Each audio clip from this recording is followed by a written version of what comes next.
This is Near-DeathTV. I'm your host, LURA KETCHLEDGE. I'm also an author. In 1979, I became a near-death experiencer.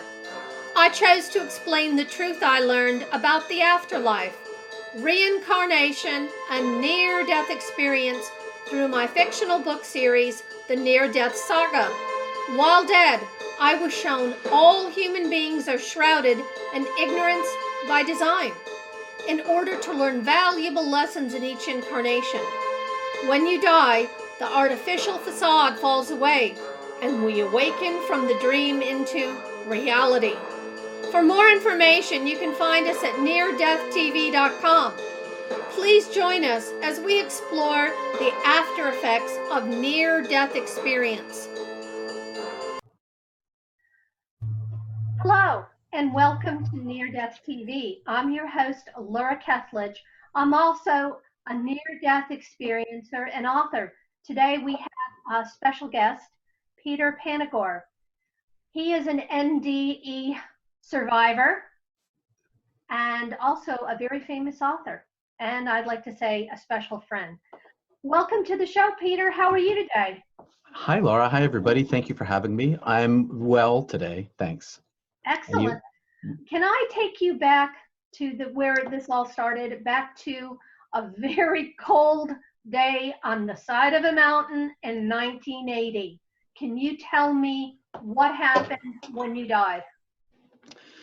Well, to set it up a little bit, I was ice climbing in Banff Provincial Park. I made a mistake with my gear, and it meant that our climb was slow. We got to the top at sunset. We decided we were going to die there or die trying to get off because the temperature dropped pretty drastically, very quickly, and hypothermia set in. So we spent the night, I'm telling this in a very calm voice, but it was anything but calm. We were driven for survival, and frostbite and hypothermia set in. And by dawn, hypothermia had advanced to the stages of falling asleep, and I died about 150 feet up from the bottom, pinned into the mountain with my harness and the rope tied to my waist. And how cold was it? How cold was it? And the wind chill factor? Oh, it was cold. I didn't have a thermometer. It was that I could read, but it was it must have been 20 below, cold. Oh my gosh. It's March in Canada, in the Rocky Mountains with height. There's like 10 feet of snow on the ground. Terrifying. Yeah, so we've been out snow caving, and we had this incredible trip, and we capped off the week-long vacation with an ice climb. And I was a first-time ice climber. I'd been a backpacker and a winter camper and a mountaineer and National Ski Patrol, and so my mistake led to that point where I fell asleep, and my whole perception, I'd been falling asleep, like actually falling asleep, and then I'd collapse to the rock and I'd hit it and I'd wake up. But this time, as darkness descended on me like a fade to black, and I was wondering what is going on, I didn't lose consciousness when this fade to black came, and I didn't feel myself fall. I just was in this fade to black, and I'm still awake in me, but somehow I'm not exactly where I was before. And in front of me, a huge infinite darkness appears, and in the far pinpoint prick distance of, for lack of any other language, a light, because everything is metaphor here, because there's no way I can possibly put into language where there are language encapsulates things, and things have matter in them, and there are no things here. And this intelligence rushed toward me and communicated to me directly, taking you. And I resisted, and this intelligence filled my entire perspective. All my view was completely consumed with this onrushing angel of death, for lack of a term, and it was so powerful and kind. It said, "I'm taking you," and I said, "No, you're not," and it took me. And I was being carried up through this the proverbial tunnel, only it was vast and narrow at the same time, and I was content. Like, stripped of myself, I found who I was. And then next thing I knew, I was popped into this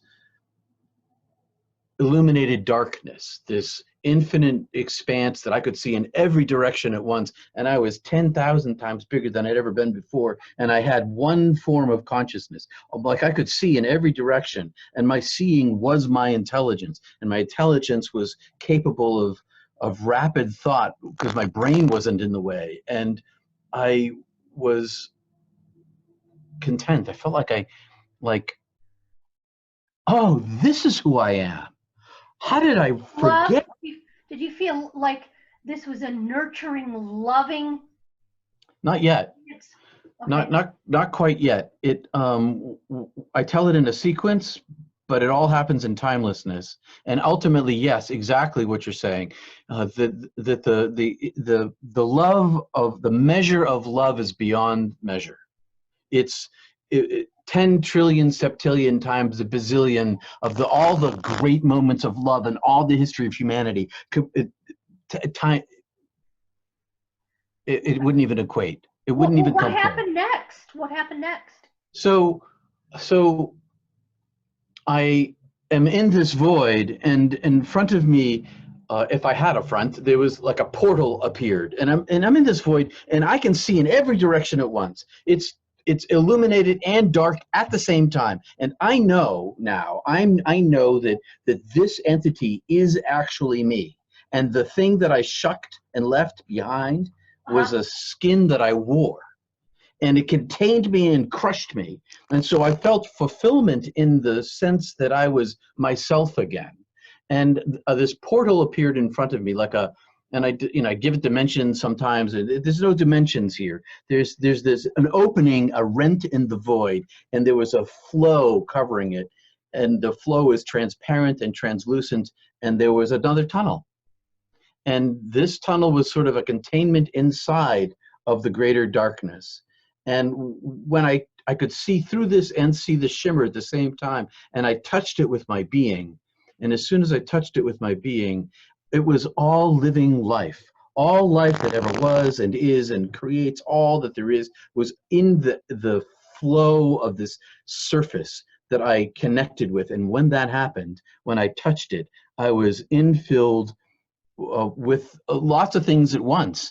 I went through the suffering I gave to everyone my entire life from their point of view times 10,000, juxtaposed to my own rationales for having caused the pain to them, and felt shame for the pain that I'd caused, because it turned out that the pain that I gave them, I gave to myself.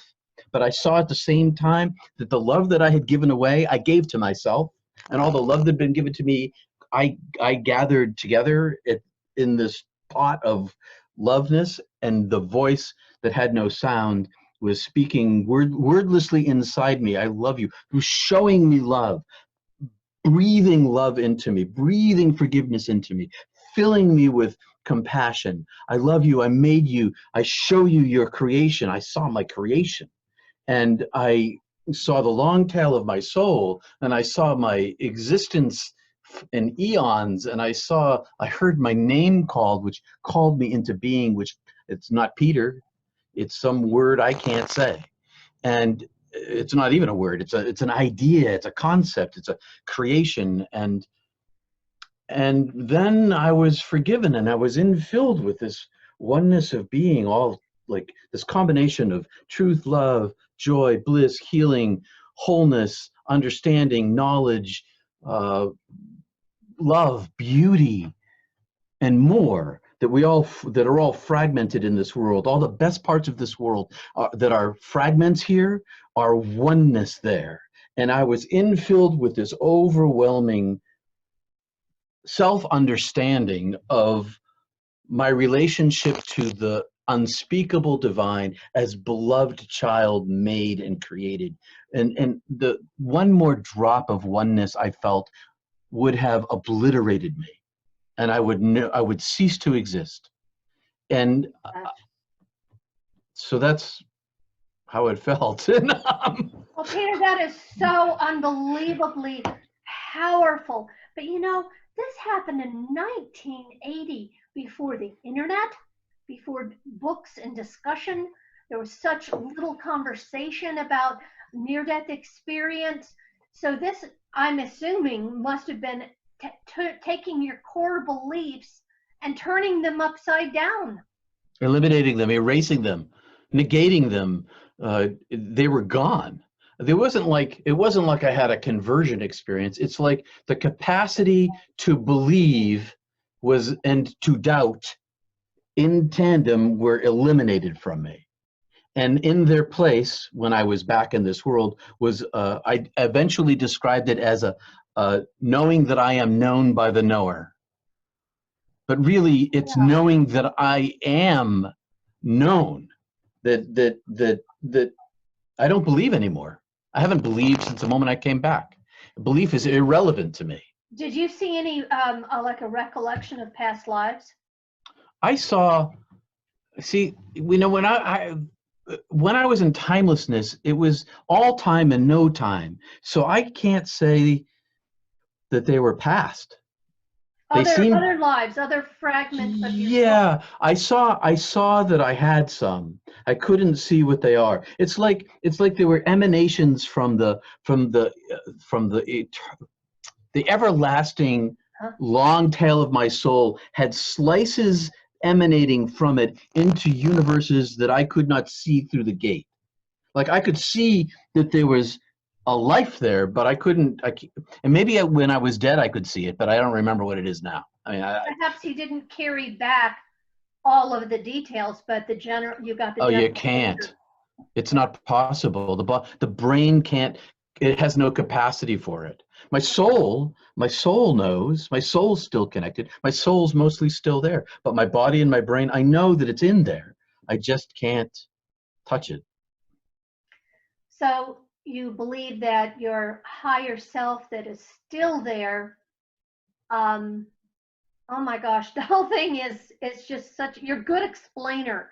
And you know, I've listened to other near-death experiencers, and you just give such a good detailed account, and you're privileged to have remembered as much as you've remembered. So you're back in that mountain. Let me just take you back. You're having this near-death experience, out-of-body experience. What drew you back into physical reality? Oh, I could remember Peter, and I could remember Peter's family, and I remembered the pain of my parents. And so I said to the divine without language, who spoke inside me, and I could hear inside me, but also spoke outside of me. And I said, am I dead? And the voice said, yes. I said, I can't die now. And the voice said, it's time to come home. Come home. You know, my love, you know, all's well. You know that time doesn't exist. You know that you're a temporary being. You know that everybody's a temporary being. Come home. And I said, but my parents are suffering. And my sister had run away, vanished from our point of view, and broke my mother pretty badly over a long period of time. And the family was reeling for a decade. And I couldn't take another child from them.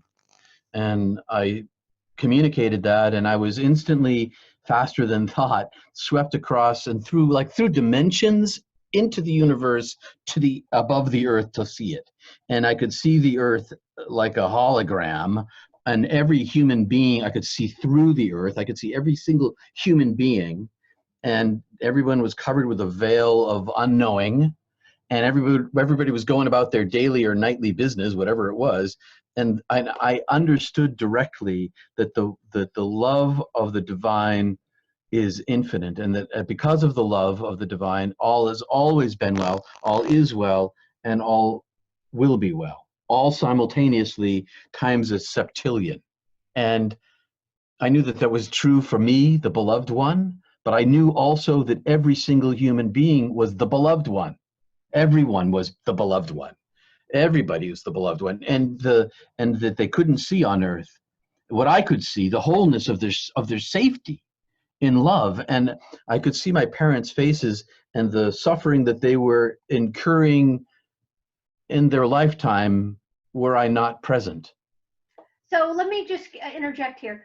So you knew while you were out of your physical body that if you died and never came back, your hiking, your climbing partner, you'd be taking him with you, you'd be killing him, and you'd be breaking your parents' heart and Yeah, his family. totally It true. was the responsibility that drew you back, being responsible for your climbing partner and not wanting to put your family through anguish that was stronger. You know, it was a selflessness. I mean, that was a very unselfish wish because you were happier there than here. So I think that was a very, very beautiful thing you did to save your climbing partner. You know, in all the years I've been talking about this, no one's ever said that to me. About my climbing, about saving my climbing partner. Well, And, Peter, it's that's what totally true. I mean, it's and his family, and yeah. Very, very generous thing. So then what happened? You get propelled back into physical reality. That must have been excruciating to your body, being, you know, mostly frozen, and then to be resuscitated and come back to a lot of physical pain, I imagine. I came back to a lot of physical pain. I felt like the first thing was that my 10,000 times too big soul had to be crushed down to fit inside this teeny tiny body. Yeah. And the entry was painful.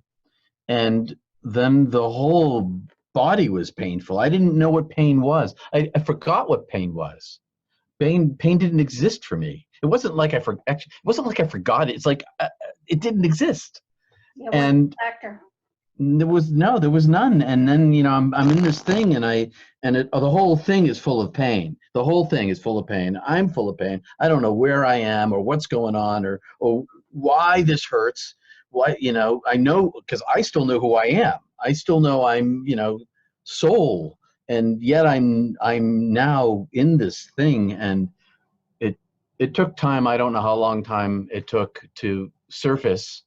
But as I surfaced in my consciousness, I felt this thing I was in being moving, and it turned out to be my partner, Tim, trying to pull me up, trying to wake me up, trying to bring me back. And he helped me stand up after a period of time, and he was yelling and screaming at me. It took this long time for me to understand language and to figure out how to use legs and, you know, to hear, not just to think about not to think about the words, but just to hear, just that, like, what is this thing coming in my ears? Well, I have ears. And he was screaming. So foreign, so odd. And it's amazing how, you know, you live your whole life, Peter, and then boom, you're out of your body and it feels so foreign to return. Yeah, exactly like that. Exactly like that. I came back a stranger in a strange land. Yeah. An alien and stuck in a form. Yeah. And then adjusting. You know, you were saying early on, your near-death experience happened when you were younger, and mine happened when I was young, 40 years ago. And I just felt so isolated and in anguish in being isolated with it because, you know, I hadn't read anything about near-death experience. You know, there wasn't the internet books. I'd never met anybody that had one. And I knew what I had.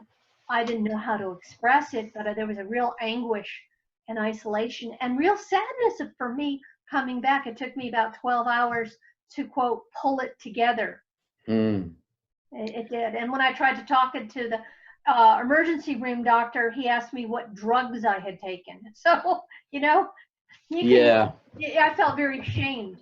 But that's one of the reasons, you know, I'm doing the show, because you have a powerful story, a wonderful message. And I like the fact that it was such an exquisite learning experience from you. And I imagine, as we've spoken before, that it turned your core beliefs upside down or inside out. But now, that was your first near-death experience. You did have a second one, am I correct? I did, in 2015. Can you please tell us about what happened, and were you more prepared when this happened a second time, or were you just utterly surprised and befuddled? I was prepared. I was a little befuddled at first, trying to figure out whether I was having a heart attack. That was a little bit of a befuddlement. Yeah. But I was not afraid. I had not been afraid of death since the moment I came back. Dying can be terrible. There's terrible ways to die, and there's easy ways to die, and lots of ways in between. But death, I have no fear of death at all. And I know that I'm going to go through dying again, and so I'm okay with that. And I've been saying since I came back the first time, I'm not afraid of dying. And the first opportunity I get, I'm going. First legitimate opportunity I get, I'm going.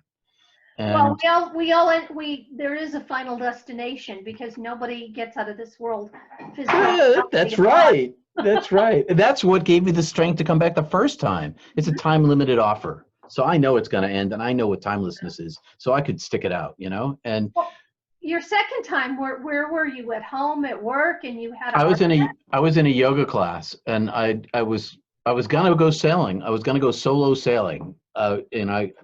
And I get down to the dock, and it's so foggy I can't. So I would have had a heart attack out in the ocean. The fog was in, and so I have 3 hours of freedom in my life this week. I'm going to go to yoga class. I go to yoga class. It's summertime in Maine. The place is packed. My friend runs it. I know half the people in the group. The rest are summer folk, and there's no room for me, so she sets me up in the doorway. Mm-hmm. And so I'm in the door jam, and it's a hot yoga class. I'm not a big fan because I get my prana rises naturally in my yoga practice, so I get hot anyway. So I'm in the doorway, got a window open, and I'm getting hot within 5 minutes. I'm like, geez, I'm sweating. What's going wrong here?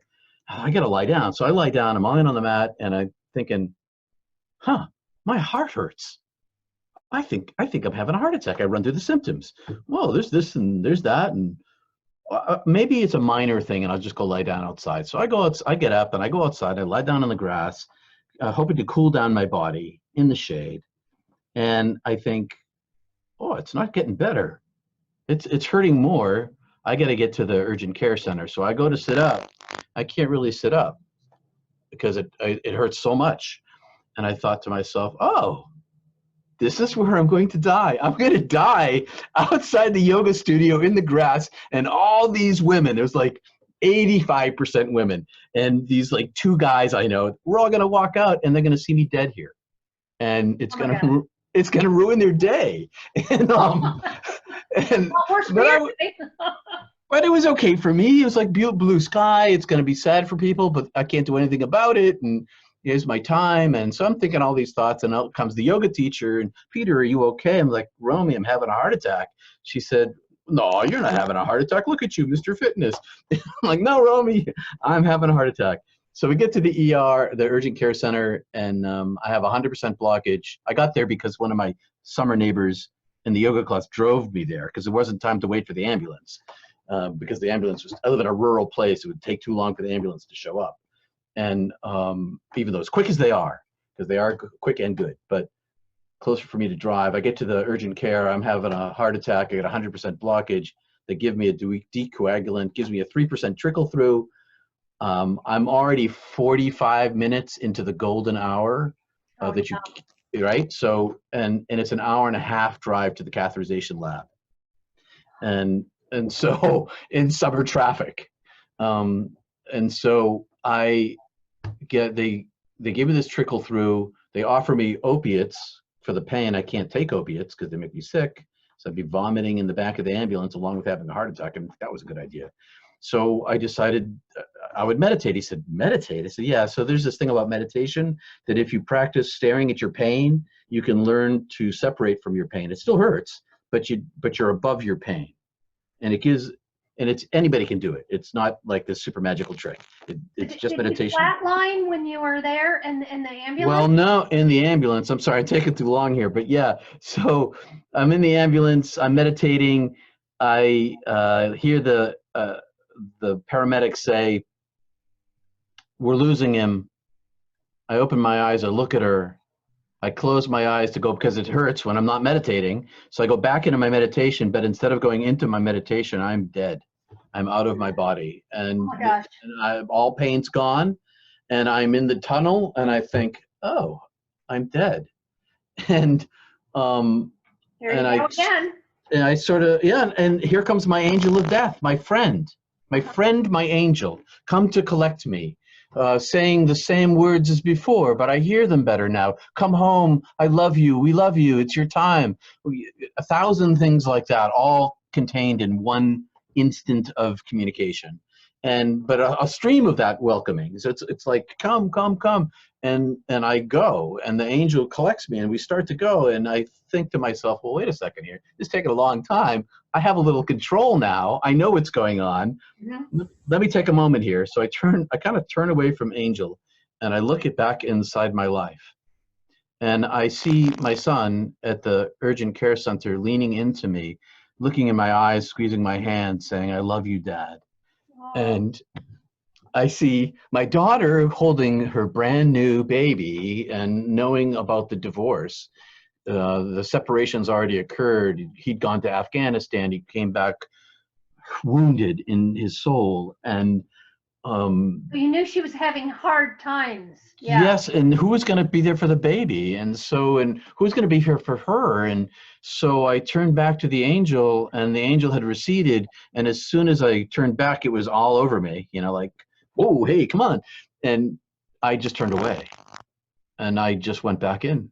And that draw, that compassionate draw and love that you had for your children, you put your children ahead of really your own happiness, because you would have been happier going with the angel of death and going into pure love. So you returned for your children. I did. And I, I, I feel like I'm able to, and I never planned on that. When I was in the urgent care, I looked at my wife, who was standing right next to me, squeezing my hand, and I don't know if I said, but I certainly thought and winked at her, I'm leaving. Yeah. You're all set. You know this about me. You've known this about me since we got married. This is my chance. I'm going, and it's been good, but God's better. No offense. But then I couldn't do it. And but I know that I'm going back, so I can do that for my kids. Well, you knew your children weren't completed. They needed you. Even when your kids are adults, they need you for a long time, not just a short time. I don't believe this quality time stuff. They need you for the long haul, and Yeah. many years, and whatever they need. And you did something selfless yet again, which was great, because we're talking now. But you had to see, you had a wisdom going into this that you didn't have before. Am I correct? Oh yeah. Uh, uh, when I was dead, I had access to all of the knowledge that I had whenever I'm dead. So all of the knowledge that I had before I was Peter, I had when I was dead from Peter. And so I went into the experience with a new perspective and understanding. But once I was in that experience, I more rapidly remembered myself. Yeah. And because I remembered myself and I wasn't confused, yeah. So as I'm talking this through out loud, so yes, I think you're right.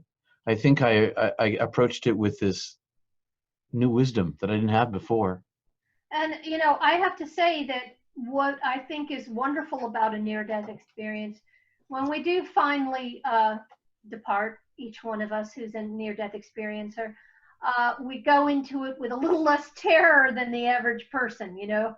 Oh yeah. Oh, for sure, for sure. And it doesn't inoculate me against grief in my own life. But that said, everybody I know who's dead and died, they're okay. No one really dies if you think about it. Peter, I'm going to switch gears here. You've had the near death experience, you've had two, and we're blessed to have you back. Thank you, Lord. And what I think people really want to know, and what the show is about, is not just the near death experience, it's the after effects. The after effects that are, quote, paranormal, a little gift that you take back with you that you didn't have before, a little psychic connection. Can you share just give us the highlight of 3 paranormal experiences that you had after your NDEs. I came back with some superpowers, is the way I think about them. I think the main superpower that I have is I see people's souls. From the moment I came back, you know, you look in someone's eyes and you see the light shining in their eyes. Well, for me, that's like enhanced, and it extends outside their body. And it's when I was dead, my whole consciousness was a single eye. Or a single ear. It was both of those things, and a heart and a brain. And so I came back with the singleness of my eye. And so when I see people's souls, I see that they're beings of light. I see that they are not who they think they are. I see their goodness inside them that's made there first. I see their primal goodness. And sure, you can run into someone who's an evil, nasty person, but even inside that person, I can't not see this.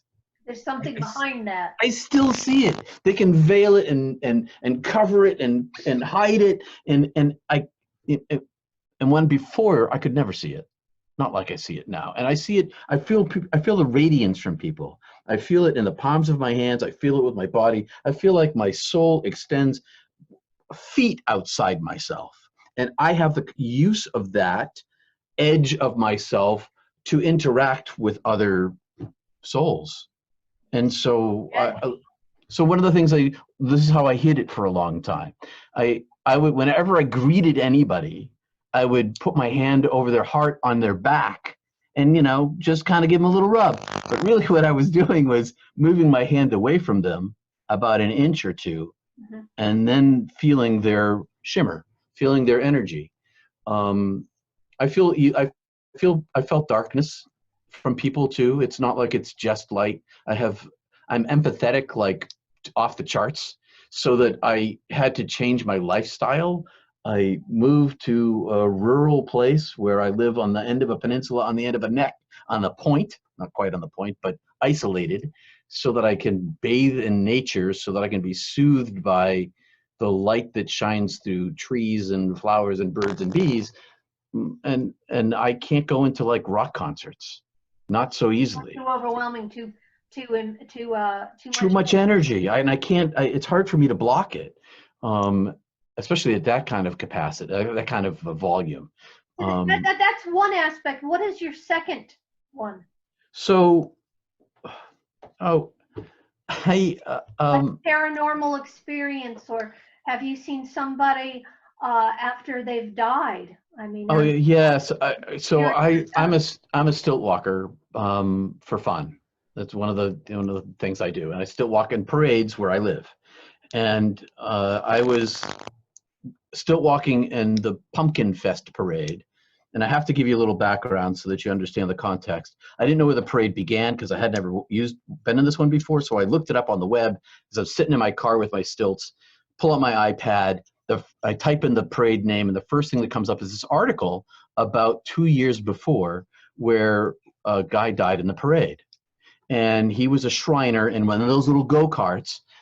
And he was in a group, and he was going across this narrow salt river between these two towns, and he flipped his cart and he died in front of everybody. And I was like, oh my God, you know, that was some way to go into this parade. So I get the directions and I get there and I'm walking in the parade. It's the best parade I've had ever. I mean, seriously, I was having a blast. The kids were loving me. It was a hoot. I get to the bridge, and it's maybe, you know, not even, it might be 40 or 50 feet, the length of the bridge. And in the middle of the bridge are two of my neighbors. And so I had to switch out my bolts and my stilts because you have to switch them, but I couldn't get the right gauge because they didn't have the right gauge. So I went one gauge down on the strength of the bolt, and I thought I could get one parade out of this. No problem. I'll step lightly. I'm walking across the bridge, and as I walk across the bridge, I put my left foot down. I do this power spin, and I stop and I step forward. I take all my momentum and I'm running toward the edge of the bridge to stop right in front of my neighbors. And as I step down on my right stilt, it breaks. And I've got all this forward, the bolt shears, and I've got all this forward momentum. And I pop out of myself, and I see myself from inside myself and outside myself at the same time. I see myself go over the railing, Out of body experience, down to the water, and yeah, exactly. And so, but I'm also outside myself. I'm seeing this from my eyes, and I'm seeing this from outside myself. And as I'm watching myself go, I see like an amorphous gray human-sized cloud behind me, for metaphor, okay? And it's floating behind my stilt self. And I'm looking at my stilt self, and I'm looking at this entity, and now I'm back in my body again. And instead of going over the edge, I slid down my stilt and landed on my right foot. Meanwhile, the crowd gasps, and two of my friends who happen to be there, one guy strips off his shirt, goes to the other side of the bridge. My closer friend, he's run to right where I am, because they're both going into the river after me. So it's very dramatic. And I land on the bridge. I land on the bridge, and I'm like, oh my God, I've ruined the parade for everybody. And because everybody knows who died here, like everybody knows. Sure. And so I limp back to the car with my buddy George, and to his car, and I get this phone call from this woman who was a near-death experiencer, hit by a car, cyclist, broke all her bones, died, suicidal for a long time as a result, because it's lonely and depressing when you're by yourself and you can't talk to anybody about it, as we both know. And I counseled her for a year, but I hadn't talked to her, and she calls me on the phone and she says, Peter, what happened? It's like, Denise, what are you talking about? you felt it. Well, yeah, I'm playing coy because, I'm not going to give anything away. And she said, this guy just appeared to me out of nowhere, and he said he didn't mean it. He didn't mean it. He thought you could see him. And now he's here with me, and he wants to come to you.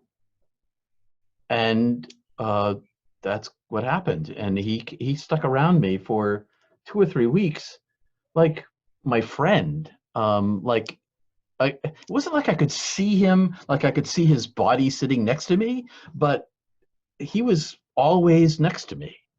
And I called her back and I said, how do I send this guy home? He's stuck here. He thinks I'm helping him, and I'm not helping him. How do I help this guy? She said, just tell him to go to the light. That's what she does, because she sees dead people all the time, and she's a paramedic. So she sees dead people on the scene, right? And so that's what I did. I told him to go to the light, and he left. So dead people are humans too, without bodies. So it's like, the ghost isn't, I suppose that there are evil ghosts in the world, but they're just dead people. That's all, they're just people. And so I wasn't afraid of this guy, because he couldn't. They're hanging around physical reality, I believe, maybe for the familiarity, or they're lost, or they can switch dimensions. I mean, it's That's possible too. Yeah, but Yeah. I think he had an affection for you and didn't want to see any harm come to you, and maybe felt very responsible because he really just about got clobbered to death. Right. I think you're exactly right. I think he was very apologetic. He didn't mean to hurt me. And and I tried to explain to him that it was I made the choice on the gauge of the bolt, because I was on my way to this parade, and I know I needed new gauges, new bolts, and I couldn't get the size I needed. So I made the choice that kind of created this scenario. You thought you could jerry-rig it and be okay. Yeah, right, exactly. I mean, I've been still walking for 25 or 30 years. I'm not a newbie. I hate heights. Couldn't do it. Oh, it's fun. It's wicked fun. Talk about getting clobbered. I don't mean to sidetrack things. when I was 12 years old, a horse ran away from me, and then, you know, we hit the highway, and it fell on top of me and crushed me, and I was really hurt, but I went out of my body for, you know, a few seconds just before the horse landed on top of me.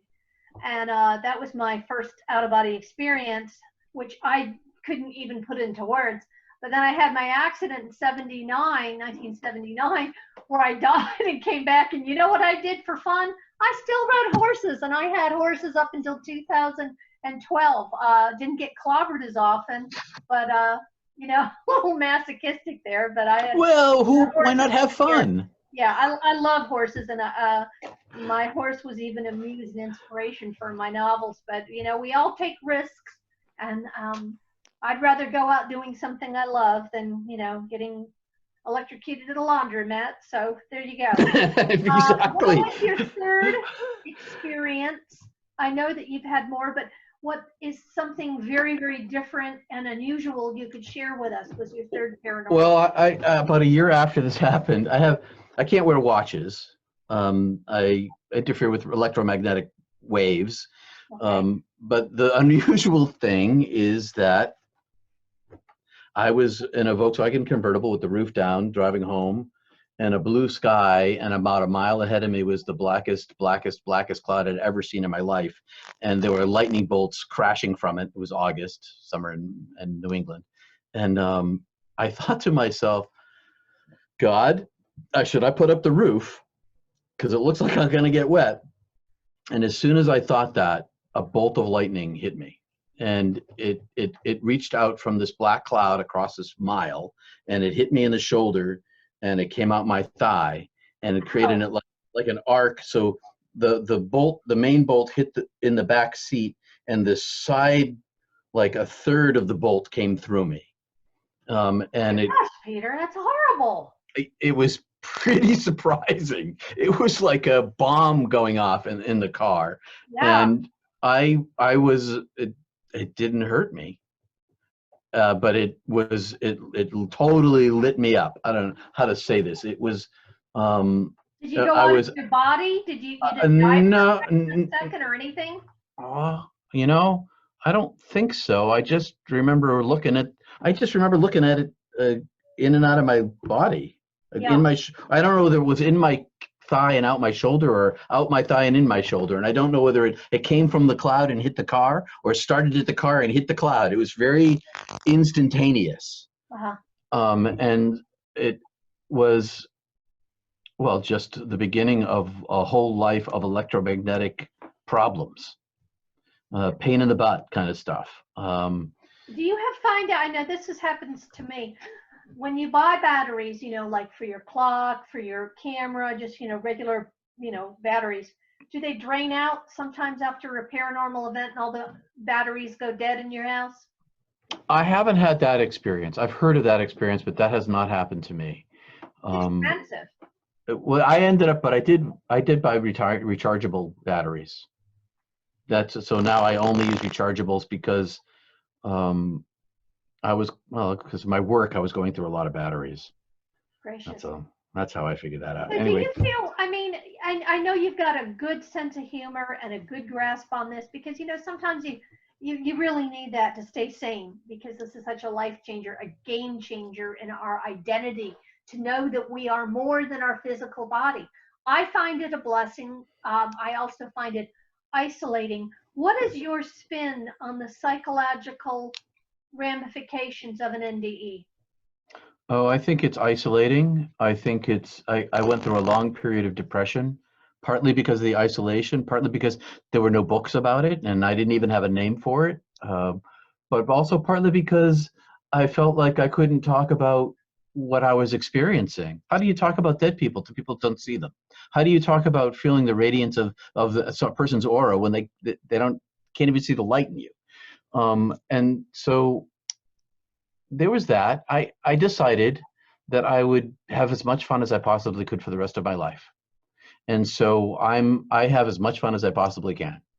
And I love laughter. I love humor. I think if you're going to cry, you may as well laugh if you can. Yeah. healing. It's a very healing experience to laugh, and I think it's very, very necessary. Now, you've written a book. What is the title? I've written several books, and The title? the near-death experience book is "Heaven is Beautiful: How Dying has Taught Me That Death is Just the Beginning." Okay, and what about your second book? Well, that is my second one. That's the most famous one. Okay. The first one is called 2 Minutes for God: Quick Fixes for the Spirit.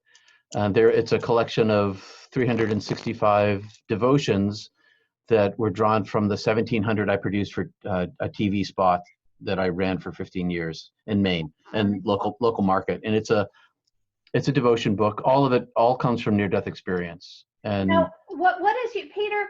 What is your website? Can you tell us your website so that people can? peterpanagore.love. Wonderful. Where can they buy your books?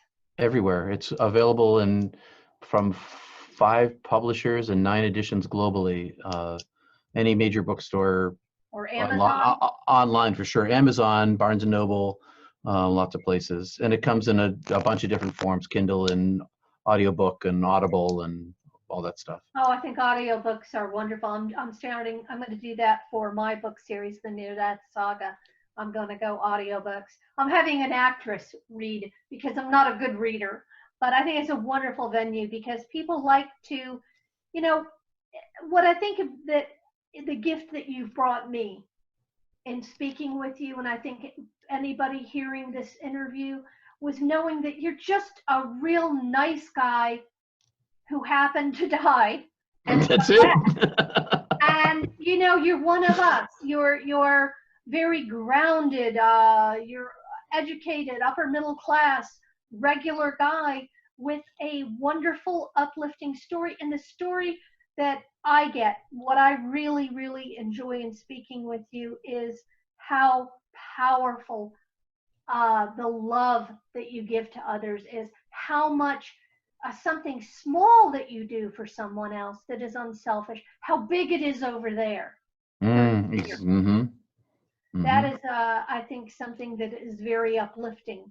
I think that it means so much that you had the courage to come forward. You had the courage to tell your story because, there's a lot of negativity out in the trolling, hating world. And, you just put that aside and said, you know what, I've got a message. That's what I'm getting. Well, it's easier, and there are a lot of trolls in the world, and they're going to find out when they die. It's like I don't have to convince anybody of anything. Yeah, I'm not trying to prove it because it's subjective. First of all, I can't prove it, and second of all, I don't care because other than the embarrassment factor and fearing that I was going to lose my career because I'm a kook. Other than that, they're going to find out when they die. Everyone. Every single one. Exactly. Yeah, well, we never get out of this world alive.